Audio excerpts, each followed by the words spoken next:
Hey, this is thecanddchannel. I'm Chris. This is MMA for you. I'm going to be doing my predictions for UFC 189, Mendes versus McGregor, which happens on July 11th. Overall, very strong card. Good prospects. Cody Garbrandt, Alex Garcia, Thomas Almeida, Brandon Thatch, Gunnar Nelson, Bermudez, McGregor, MacDonald. Those are just like prospects. You have Robbie Lawler, champion. Mendes, top fighter. Matt Brown versus Tim Means, great fight. It's great stuff. Return to Mike Swick if you're a fan of his. Good stuff on this card. You know what? Let's just get started.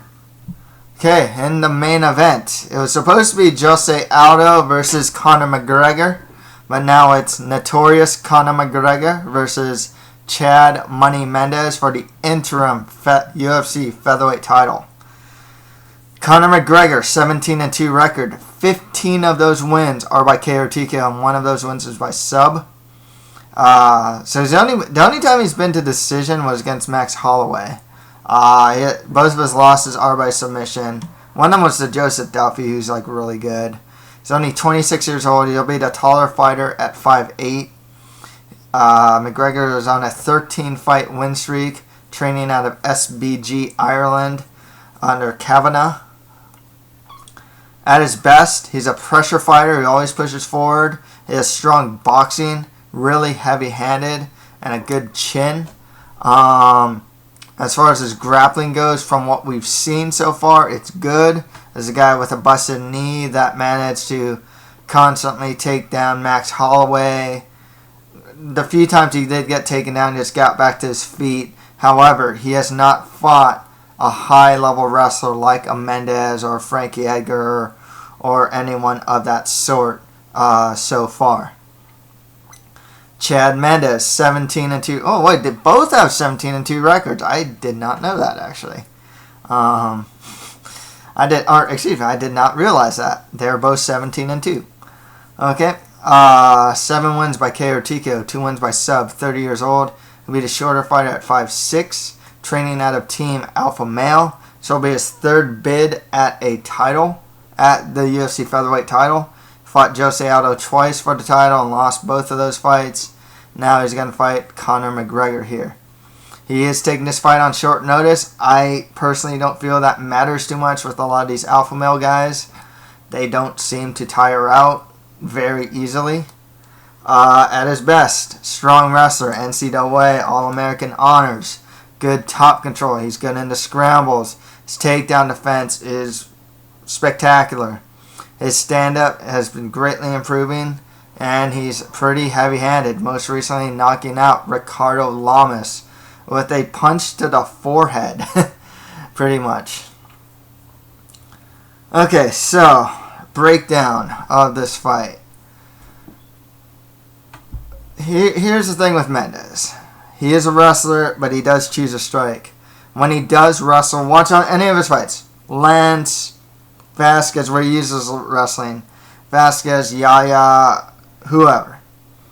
He'll use his wrestling to disrupt the stand-up of his opponents. That's what it's there for. He'll punch, he'll strike with his opponents, get the opportunistic takedown, and he actually does not do much on top. Like I said, watch a lot of his fights. He just kind of holds guys down.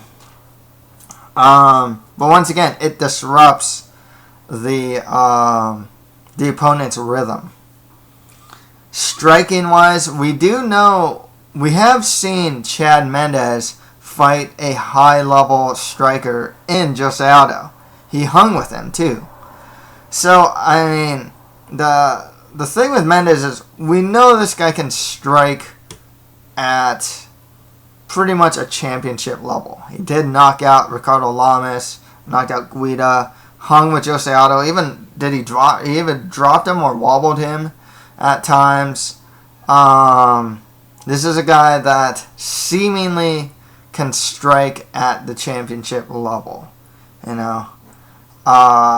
McGregor, This is interesting with McGregor because I've actually been reading some technical analysis with McGregor, and there's something of a style change in his approach to his boxing. He's now just a guy that pushes forward, relies on his chin, and just really believes, seemingly so, the way he fights. He just kind of believes he'll knock his opponent out. But it's at the sacrifice of his defense. I mean, once like the Brimmage fight or something, he's like, you can see he's more like of a counter-striking type guy, you know, using some sort of defensive maneuver and then counter-striking and whatnot. You actually see a little less of that. You saw, and like the Dennis Siver fight's a good example, even. You know, I mean, yeah, he beat up Dennis Siver, but like Dennis Siver actually managed to get some hits on him. So that should be, you know, that's pretty interesting with his style. Fact of the matter is with McGregor is this. We really don't know how he's going to handle a high-level wrestler. We just don't. He just hasn't fought one. So, someone picking McGregor besides of a gut feeling or emotional pick, like you're a fan of the guy or whatever. And I always say this with Conor McGregor. I'll say it again. There's a lot of hype behind him. But remove the hype. This guy is a serious blue chip prospect. If he wasn't hyped, like this super hyped up fighter, he'd still be one of the best prospects in the featherweight division, regardless of how he's marketed and whatnot. He is legitimately a very, very good fighter. Stand up, like I said, he hits real hard. He can be a bit unorthodox. He'll throw some crazy kicks at times. And the name of his game, though, really is his boxing. You know, especially when he throws his straights. Throws them straight, throws them accurate. You know, that's the meat and potatoes of Conor McGregor's game. So, like I said, if you pick, for me, you know, my head says Mendes, my heart says McGregor. It's just contingent on this idea of, like, how do you think McGregor's going to defend takedowns and deal with the wrestling? You know, because let's just say Mendes hits a blast double within the first, like, couple minutes of the first round. Who knows if McGregor's thinking takedown and his output greatly decreases? You know, Mendes faked a shot one time against Aldo in their second fight. Aldo anticipating the takedown, gets uppercutted. You know?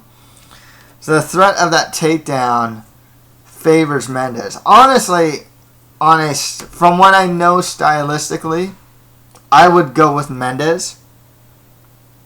I you know, to disrupt the rhythm of McGregor.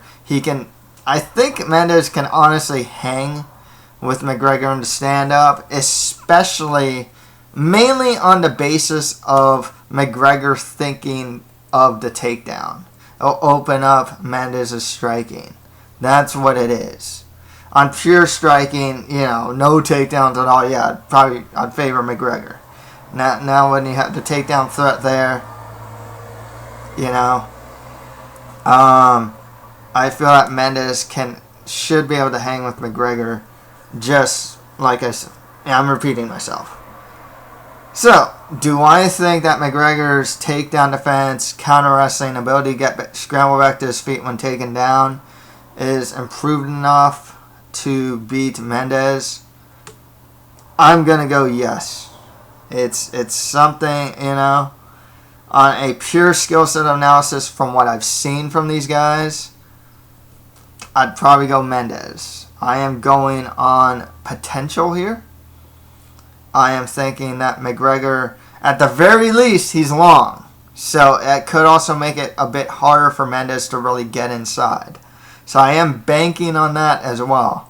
I think that Mendes might also just respect Conor McGregor's striking a lot too. So I'm curious to see how that's going to go. as far as him maybe going for a bit more sloppier takedowns and whatnot. We'll see. So, I'm going to go Conor McGregor, new interim featherweight champion by KO or TKO. That is not to say that a guy like Chad Mendes, elite fighter that he is, can't beat the guy. Honest truth, on a skill set analysis, I'd pick Mendes. Just the wrestling combined with the striking is very tough on opponents. There's also too many unknowns about Conor McGregor as far as his ability to defend against that wrestling and grappling and how that affects his striking. I'm just basing it on potential.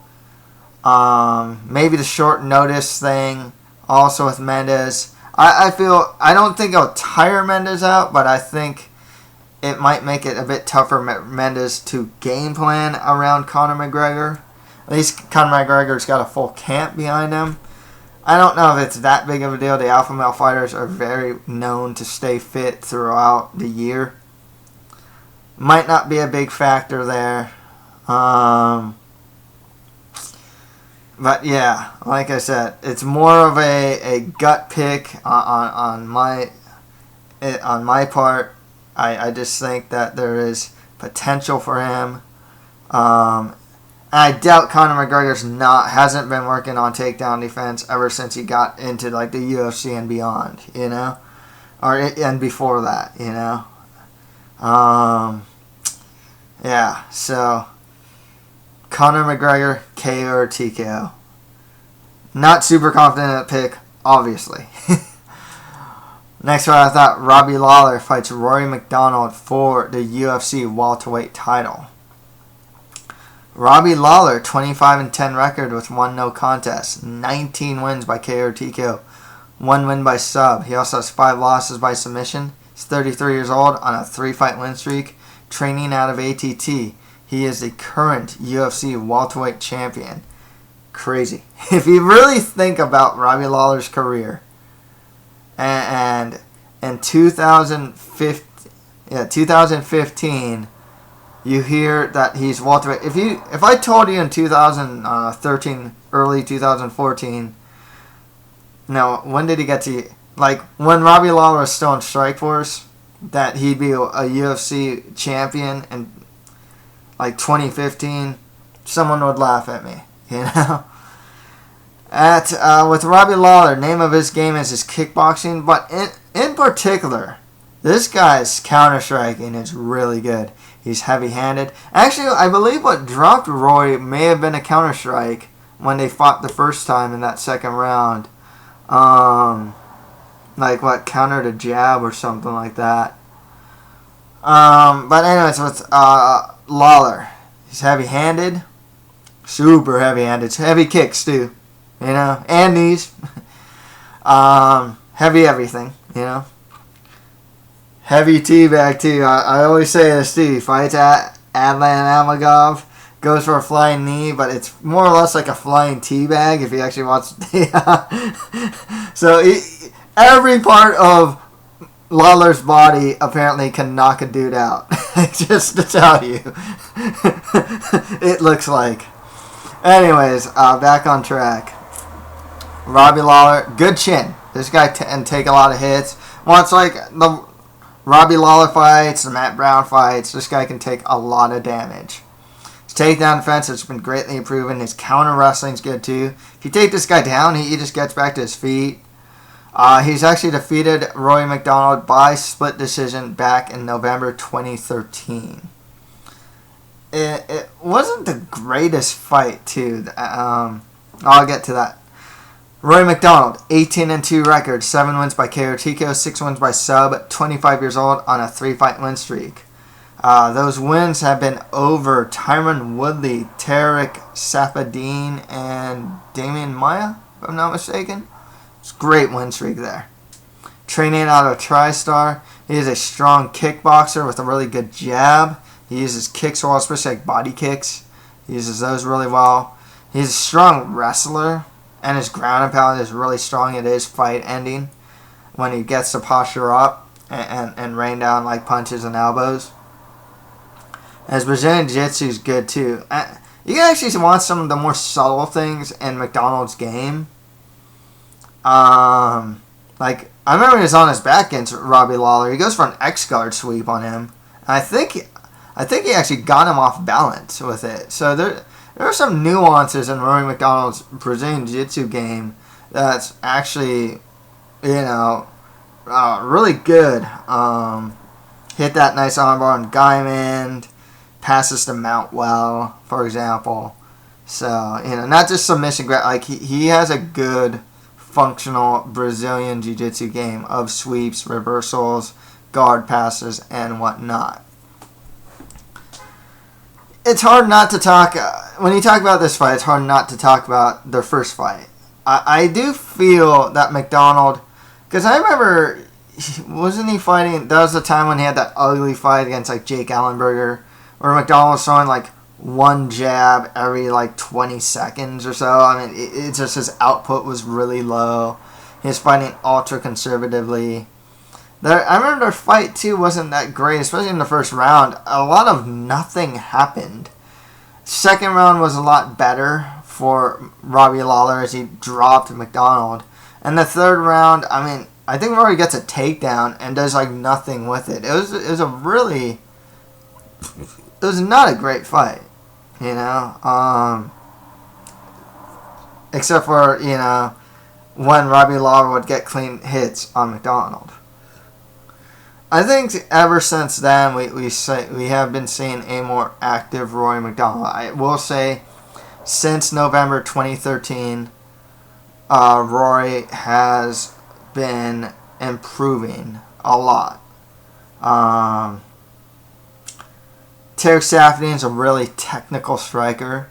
Rory MacDonald managed to out-technique Safdie and knock him out. He played Safdie's game and knocked him out. Tyron Woodley, I mean, he just shut his game down. Tyron Woodley always backs up against the fence. Rory MacDonald just took advantage of that and would, like, tee off on him if he's up against a cage. Yeah, that tough time in the first round against Maya, but, in the first round, but in the next two rounds, MacDonald managed to take over. Robbie Lawler, though, man, he beat Johnny Hendricks. I thought he would do that. Fought Matt Brown in a really fun, in a good fight. How else to beat? Was it Volker during that time? And Robbie's just really good. I mean, elite striking for MMA, and his grappling, his counter wrestling has been greatly improving. So this one's tough for me to call. I just kind of feel that probably what we've seen from Robbie Lawler is pretty much the best that we'll probably get now.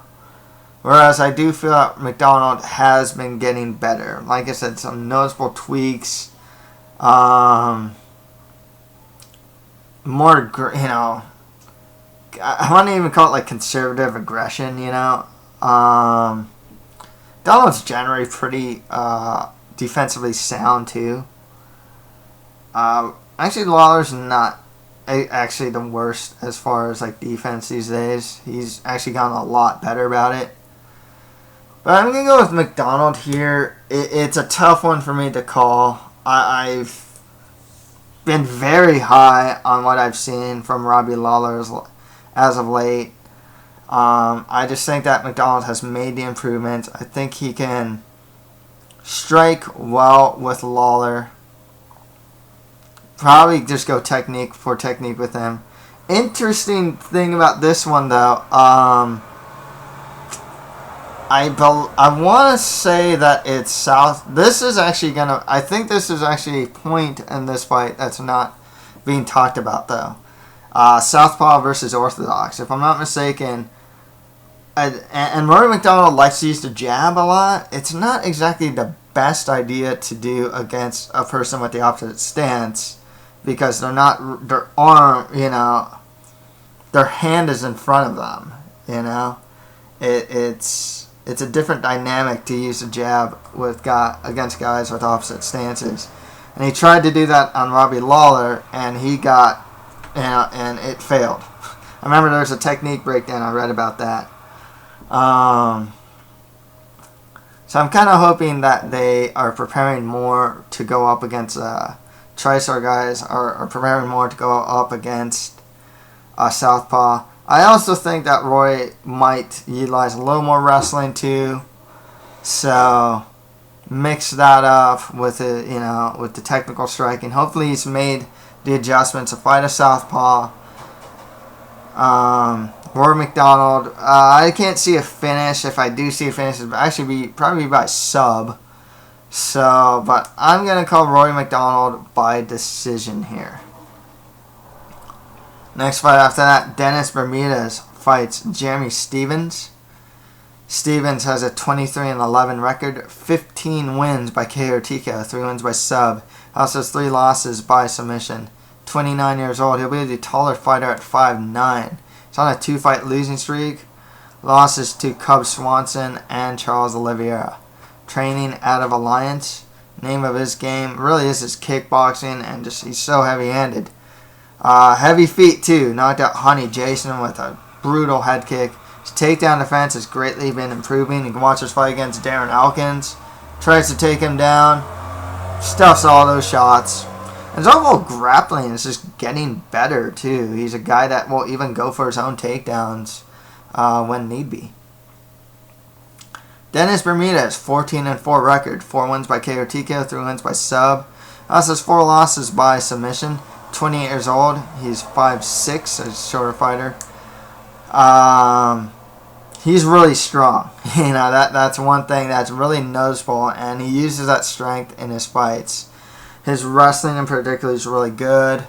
Sometimes he'll just muscle guys and slam him, because he can. His ground and pound is really good. His takedown defense is really strong. His offensive stand-up is good. He's made some real progress in his boxing. However, he still has some of the worst stand-up defense out there. This guy gets hit clean, and he gets clean and gets hit hard. When he fought Ricardo Lamas, dude, I think he got dropped with a jab and then subsequently guillotined when he got dropped. I usually can name a whole bunch of fights where the guy just gets dropped a lot of times. He's pretty resilient though. He recovers fast. I don't believe that he's actually lost. No, all 4 of his losses are by sub. So he's never actually lost by KO or TKO. He has a really good guillotine as well. Tough one for me to call because, once again, Jeremy Stephens hits really hard. Dennis Bermudez has some terrible stand-up defense. Just terrible. So this one's tough for me to call. I gotta go with Bermudez though. I can't help but feel that as much as Jeremy Stephens has been improving on his takedown defense and whatnot, his overall grappling game, I can't help but feel that Dennis Bermudez will still be able to get the takedown on him, get some good ground and pound. He might, I'd be worried about the striking parts of the fight, just because I wouldn't necessarily call Dennis Bermudez heavy-handed per se. He's obviously he's a strong guy, but it's not the most feared part of his game. Whereas with Stephens, he's shown to be able to knock guys out and or at least wobble them and drop them. But I think Dennis Bermudez can get the fight to the ground enough, get some ground and pound, rack up the points, and I'm going to go with Dennis Bermudez by decision. Next fight after that, Brandon Thatch fights Gunnar Nelson. This is not actually a short-notice fight. It was supposed to be Gunnar Nelson versus Hathaway. Thatch was supposed to fight John Howard. So both these guys still had full training camps. Gunnar Nelson, 13-1 record with 1 draw, 3 wins by KO TKO, 9 wins by sub, 26 years old. He'll be the shorter fighter at 5'11". Trains at Moldenier/SBG Ireland. He is a top Brazilian Jiu-Jitsu practitioner. His wrestling's pretty good. He does have a karate style stand-up. However, it's a very low output striking. And it really showed itself against Rick Story. And he's small for 170. Brandon Thatch, 11-2 record, 8 wins by KO TKO, 3 wins by sub. He's 29 years old. He's going to be the bigger fighter at 6'2", training out of Elevation Fight Team with the likes of Tony Sims. He is a finisher, and he is big for 170. This guy's huge for the weight class. Name of his game really is his clinch striking. If this guy can unload, especially get those knees, he finishes a lot of opponents with those knees. His cardio is a bit questionable, just because the only time he's only went to like past the first round like twice. One of them was against Benson Henderson, and he did noticeably slow down. But then he was also fighting like a 5-round fight against like a former champion. But it's still a bit questionable, and it also when he's on his back, he seemed a bit questionable too. Something that's kind of telling. I know that some jiu-jitsu schools do this, but I don't think it's a great idea.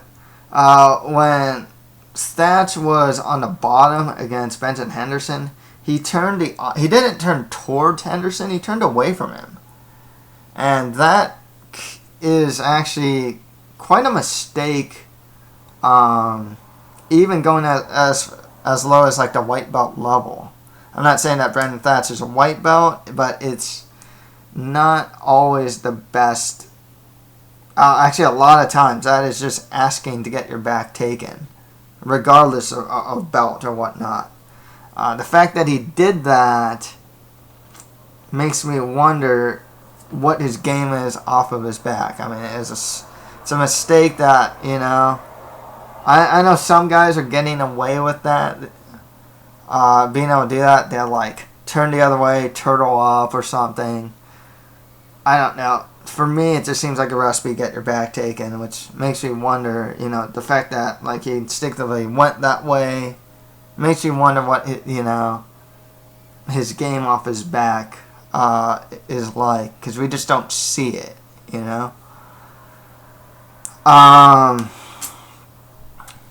This one, it's kind of tough for me to call, just in the sense that, like, for one, I don't think Gunnar Nelson is the wrestler that Benson Henderson is. I don't think he's as strong of a wrestler. His low output striking does not help at all. At the very least, if you look at like the Benson Henderson fight, he's going for the body, and I think that was kind of taking its toll a lot, as the rounds went on. I gotta go with Brandon Thatch by KO or TKO here. I think he can just bully Gunnar Nelson, defend the takedowns, and just beat him up on the feet. If he gets in close with the clinch strikes, I can see him just landing some fight-ending knees. So, Brandon Thatch, KO or TKO. Next fight after that, Thomas Almeida fights Brad Pickett. Pickett has a 24-10 record, 7 wins by KO or TKO, 10 wins by sub. Also has 4 losses by submission, 36 years old on a 2-fight losing streak. I believe he's moving back up to 135 for this one. Pickett has only won 2 of his last 6 fights, training out of ATT. He is a good wrestler, very underrated wrestler and grappler in general. His Brazilian Jiu-Jitsu is solid.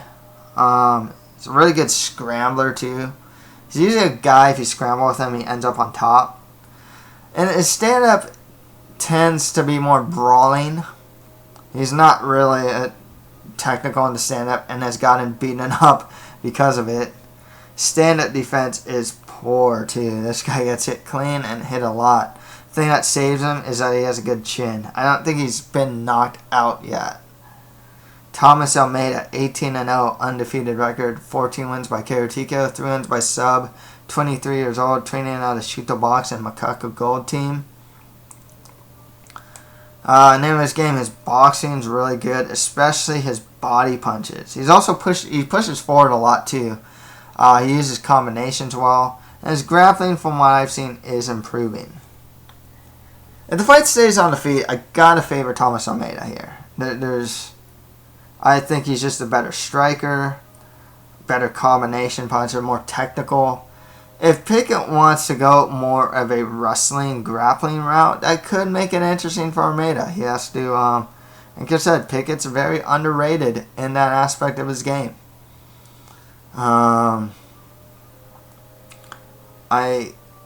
Otherwise, I gotta go with Almeida to win this one.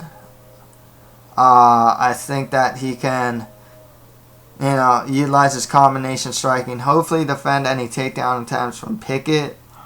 And Pickett's tough. I don't know if we'll see him get KO or TKO'd yet. I think it's kind of like one of those matter of time things. So I'm kind of tempted to say decision, but I'm going to go Thomas Almeida, KO or TKO, possibly by body punch. Get on to prelims, which happens on Fox Sports 1. We have Matt the Immortal Brown versus the Dirty Bird Tim Means. Brown, 19-13 record, 12 wins by KO TKO, 5 wins by sub. He also has 9 losses by submission. He's 34 years old. He's actually going to be the shorter fighter at 6 foot. He's on a 2-fight losing streak to Robbie Lawler and Johnny Hendricks, if I'm not mistaken. His cardio is strong. He's a guy that is very resilient, very game. I'd say the name of his game is probably, at this point, is Muay Thai, especially his clinch striking, which is very interesting because the name of Tim Means' game is also his Muay Thai and his clinch striking. In my opinion, that's the strongest aspects of their game. And they utilize some of the same strikes too. Brown's elbows and knees, very strong. Guy's very aggressive. He's always pushing forward. His grappling is actually really improving as of late too. Brown. His takedown defense needs some work. He was making some really critical errors when he was up against a cage against Johnny Hendricks. And made it easy for Hendricks to get that takedown. So his takedown defense, I think, could use some work. But his overall grappling is good. He's active off. When he's on the bottom, he's very active. He can scramble relatively well. When he's on top, he's good too. Some weaknesses in Matt Brown. He is a slow starter. This is a guy that has shown against the likes of Jordan Mean, for example, Eric Silva. This guy gets dropped with body punches in the first round. He has shown a weakness to the body as well. Just body strikes in general tend to hurt Matt Brown, but he gets stronger as the fight goes on. Tim Means, 16 and... okay, so don't actually have his record here, but he has 16 wins by KO or TKO. I forgot his stats. I wrote his stats wrong. I think it's 16 wins by KO or TKO, 4 wins by sub, and 2 losses by submission. 31 years old. He's 6'2" on a 4-fight win streak. Training out of Fit NHB with the likes of Ray Borg. Name of his game is Muay Thai. He has strong knees and elbows. He's pretty heavy-handed. He's always pushing forward and very aggressive. One thing that's different about Tim Means, though, I noticed that I like his defense a lot better in the stand-up than I like Matt Brown's defense in the stand-up. And, when he fought George Sullivan in his last fight, he showed some greatly improved grappling, too. I remember when he fought in lightweight against, Masvidal and Castillo, he just got taken down at will. Neil Magny was able to take him down a good amount of times, too. But it seems like he's really improved upon his grappling. Even showed some, even submitted his last opponent, George Sullivan, by arm triangle. This one's interesting just because Matt Brown, I believe, is in the top 10 these days. But essentially, these guys are very similar just in the way they fight and their approach to fighting. They're just really aggressive, push forward type striking based guys. Once again, I don't look at odds, but I'd actually assume that Matt Brown would be the favorite here. But I kind of wonder if that's just more on name value or what. Like, because when I think of Matt Brown, like, when I think of, like, his best wins, I'm thinking, like, Jordan Mean, Eric Silva. Good guys for sure, but, I don't know if he's actually beaten a guy that was in the top 10 when he fought him. So, and with Tim Means, like, I can see him beat that level of competition. He just hasn't gotten there yet. He did lose to Magny, but Magny's really coming up. I'm pretty high on Neil Magny, actually. I'm actually going to go Tim Means here. I'll go by decision.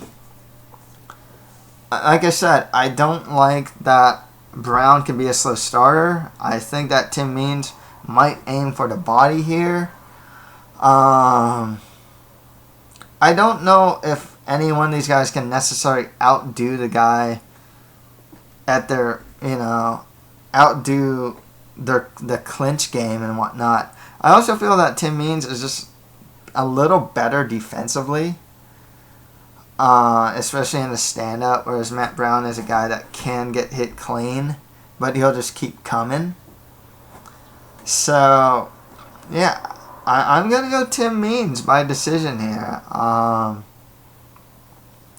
like Matt Brown a lot, but it just, like I said, there's a couple weaknesses, small weaknesses here and there I think Tim Means can probably capitalize on.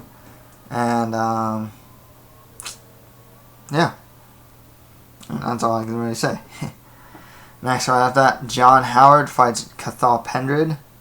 Cathal Pendred, 17-2 record with 1 draw. 6 wins by KO TKO, 1 win by sub. 27 years old. He's going to be the taller fighter at 6'1". He's on an 8-fight win streak. Training out of SBG Ireland. He is saying to fight on short notice.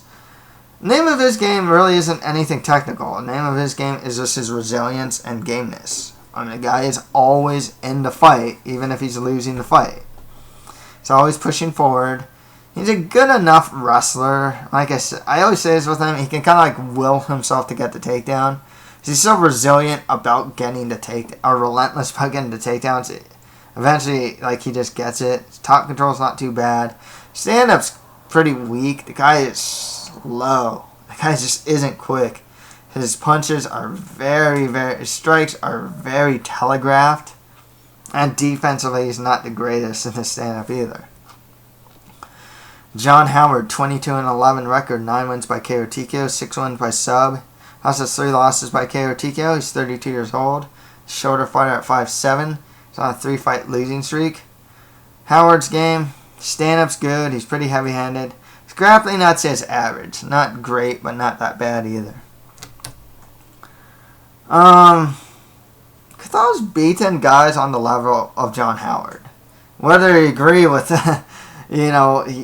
whether you agree or not if he beat like Sean Spencer and even Ghassan Umalatov, but I feel that he's beaten the John Howard type guys before. I can see him just, I guess, grinding out a victory, really. Using his size, getting Howard up against the cage, forcing takedowns. Even if he doesn't get it, just stick with, stick them on glue against the cage. If he does get Howard down, I can see Pendred staying on top. And I gotta go with Cathal Pendred by decision. Next fight after that, Alex, the Dominican Nightmare Garcia, fights Mike Quick Swick. Swick, 15-5 record, 8 wins by KO TKO, 3 wins by sub. He also has 2 losses by KO TKO. 36 years old, He's only won one of his last 4 fights, and he last fought in December 2012 when he got knocked out by Matt Brown. Stand-up's good. It's relatively quick hands. His wrestling's not too bad. He has a good guillotine. However, I can't help but feel that his chin may be deteriorating at this point. His ability to take a hit, I don't know if it's that great. Alex Garcia, 12-2 record, 5 wins by KO TKO, 5 wins by sub, 27 years old, training out of TriStar. Last fought in August 2014. Stand-up's good. He's really heavy-handed. He's a good wrestler, too. He actually watched a Magny fight, and he was actually taking down Magny pretty consistently. One of the biggest problems with Alex Garcia, though, is cardio. This guy's cardio is not very good. Nonetheless, I don't see any reason why Alex Garcia shouldn't get like the KO or TKO on Swick. Swick, he hasn't fought in a while. It's not like a prospect, you know. It's not like, you know, as you get older and as you get injured more, it's not like your ability to get better gets lessened and lessened. That's how MMA works. Unless Swick just makes this total career resurgence. I don't know if he can handle the power of Garcia. For one thing. I don't know if he's even the better wrestler than Garcia, too. So, yeah, I gotta go with Alex Garcia by KO or TKO. Next fight, that Henry Briones. I think they want to call him Henry Briones. So I'll just call him Henry Briones. Fights Cody Garbrandt. Garbrandt, 6-0, undefeated record with all 6 of his wins by KO or TKO. So he's never been to decision. Only 23 years old. I'm getting some mixed reports here. It says I know he trains out a strong style fight team, but I believe he's now training out of Team Alpha Male. He's a strong boxer. He uses combinations well. So wrestling's good, and he always pushes forward. Henry Briones, 16-4 record with 1 draw, 8 wins by KO TKO, 6 wins by sub. I rewatched this fight against Guido. I forgot the last name, Cantanelli or something like that. And the UFC. Said it was alright. I didn't like his stand-up defense though. He managed to just knock down Guido with this really nicely timed uppercut and followed up and eventually choked him out, I think. And his grappling is good though. Honest truth though, this fight's kind of a head scratcher to me. You know, it's just Cody Garbrandt most recently beat Marcus Brimage in his last fight, and I think Marcus Brimage is better than Henry Briones. It's like, this is, in my opinion, this is actually a step down for Marcus Brimage. I don't really see why Cody Garbrandt can't get the win by KO or TKO. I think he's the better boxer. If he needs to use his wrestling, he can. So yeah, Cody Garbrandt by KO or TKO. And on the Fight Pass prelims, Seery fights Luis Smolka. Smolka, 8-1 record, 3 wins by KO or TKO, 4 wins by sub. 23 years old, training out of Hawaii Elite MMA with the likes of Russell Doan. Stand-up's good, he has good kicks. He can be a bit unorthodox too. Had a nice side kick to the face against Richie Vachilik in his last fight, and subsequent ground and pound. His Brazilian Jiu-Jitsu is also good as well. Seery, 15-10 record, 6 wins by KO TKO, 5 wins by sub. Also has 5 losses by submission. 35 years old on a 2-fight win streak. He's got some good boxing. He's just very game too. Just a guy that's always in the fight, you know. And his grappling's good too. He can defend takedowns. He'll work off of his back.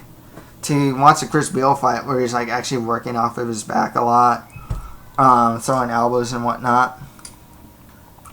This one's actually one of the hardest fights for me to call, because I do like Smolka's game, and the only guy he's lost to is Chris Carriasso.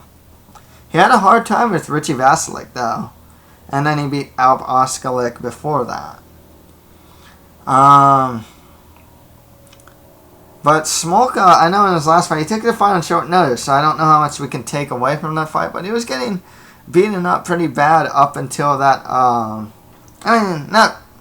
he did pretty well himself against Vachilik, but Vachilik managed to like bloody his nose, get some clean strikes on him and whatnot. I feel at the very least Neil Seery is a more technical boxer, and Smolka, I wouldn't really say he's super technical or anything like that. He's good, he's solid in a stand-up. But I do like Seery's boxing game, his combinations and whatnot too. On the ground, it should be interesting though, because I think Smolka might actually be able to get takedowns on Seery. So that's another aspect too to think about. At the end, I think that I gotta go with Seery to win this one. It's tough for me to call. Actually, very tough for me to call. I think in the last two fights, I picked Luis Smolka to win those fights. I think Smolka's a good prospect. I just think Seery's just kind of putting everything together really well right now, stand-up and grappling-wise. Not to say that Smolka can't, hang with him or anything like that. It's far from it, actually. I'm not super confident with this pick. I think, I can see Seery kind of out-voluming Smolka also. So I'm going to go Neil Seery by decision. Tough for me to call. Not super confident with that pick. And finally, Yosdenis Cedeno fights Cody Pfister. Pfister has an 11-4 record with 1 draw, 4 wins by KO or TKO, 3 wins by sub. He also has 3 losses by submission. 24 years old. I actually rewatched the Montazri fight because I can't really find much footage on Pfister.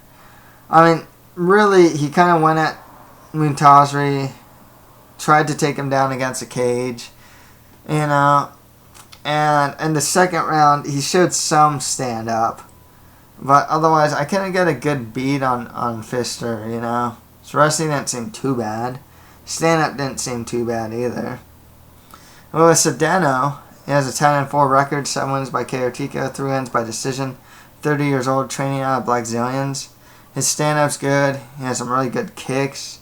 He's not the greatest off his back, though, Ernest Chavez managed to take him down over and over again. And then when he fought Chad Lepre managed to even just take him down and take his back. Guys who can mix up their striking and wrestling can do relatively well against Cedeno. I don't know if Pfister's that guy, though. So I am going to go with Yosdenis Cedeno by KO or TKO. I think he hits pretty hard. Pfister didn't seem the best defensively either. So, I'll go with Yosdenis Cedeno by KO or TKO for the win there. Okay, to recap, on the main card I have Conor McGregor beating Chad Mendes, Rory MacDonald beating Robbie Lawler, Dennis Bermudez over Jeremy Stevens, Brandon Thatch over Gunnar Nelson, and Thomas Almeida over Brad Pickett. On the prelims, I have Tim Means beating Matt Brown, Cathal Pendred over John Howard, Alex Garcia beating Mike Swick, and Cody Garbrandt over Henry Briones. On the Fight Pass prelims, I have Neil Seery over Luis Smolka and Yosdenis Cedeno beating Cody Pfister. So that's it for my predictions for UFC 189 Mendes vs. McGregor. If you have any comments, just leave them below. And that's it for MMA for You. Thank you guys very much.